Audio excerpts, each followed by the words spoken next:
Hi, I'm Claudia, just a mature woman trying to find my place and my role in this life.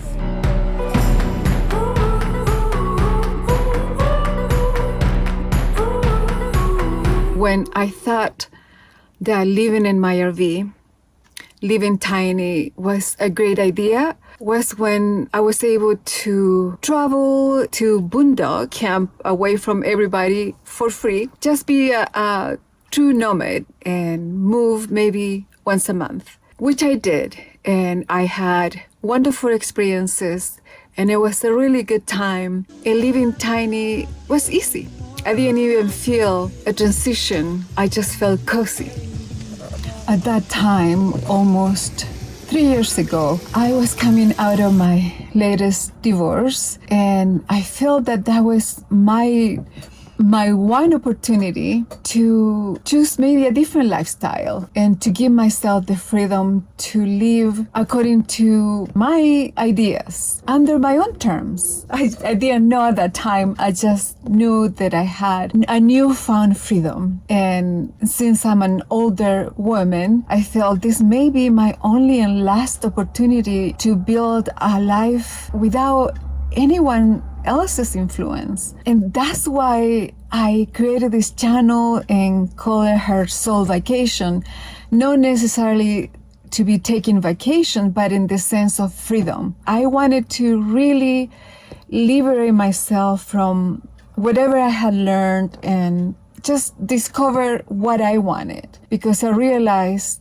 I won't always be able to do what I was doing. I want to remember it because it is epic and the opportunities are very unique. And also living tiny is so different because you're faced with the choice of living with only what you need because there's no space for what you want.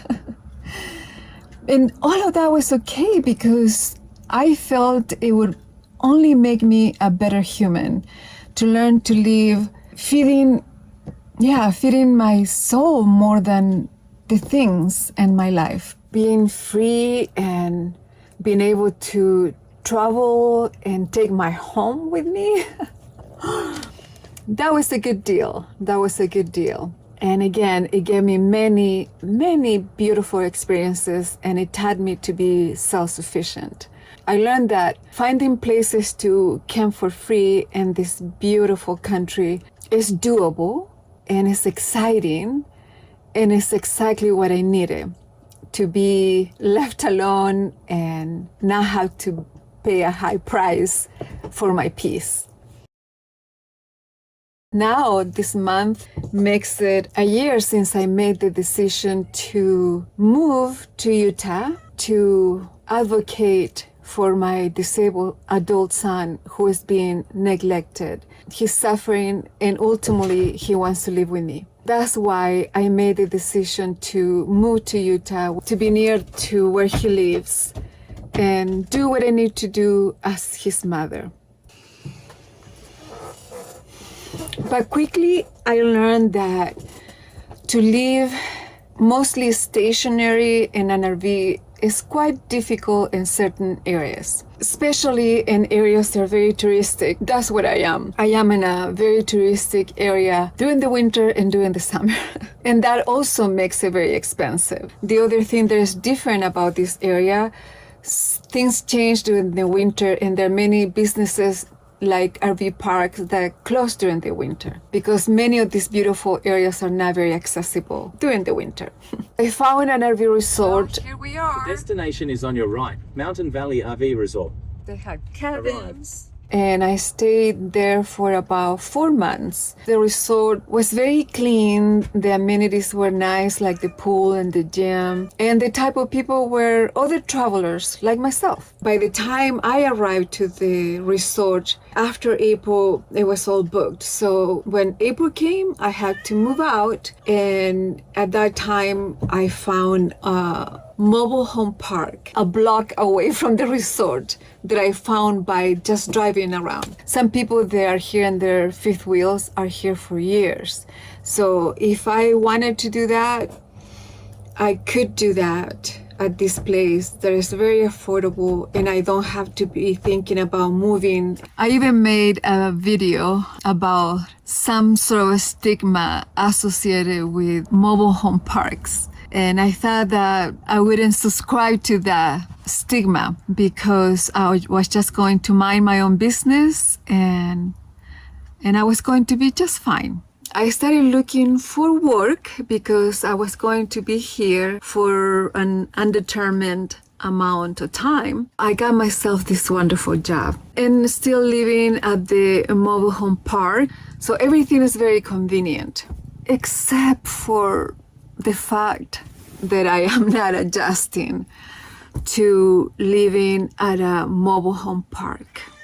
I don't want to sound like a brat or spoiled or anything, but there's certain realities that I wasn't aware of. And I was really hopeful that I will adjust here because it is a decent place to be and it offers what I needed, at least at the beginning. The video prior to this is the video about my neighbor's fifth wheel burning to the ground. That shook me a lot because I understood how fragile RVs are. I watched the fifth wheel burn to the ground in a matter of minutes. And once the fire starts, there's not much to do because it moves really, really fast. Chico, come here. Why did you have to cross the camera? Come here. Come here. Oh, come here. I don't know what you did. Come here. Oh, baby. No, what are you biting me for? Excuse me?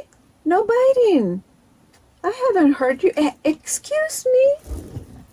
Hey, no. That's not nice. I'm not hurting you. You want to play, huh? Is that what you want to do? Is that what you want to do? That's... Anyway, we're still getting to know each other. After that experience, I really started to think in my way of living and how I can take precautions and still something could go wrong.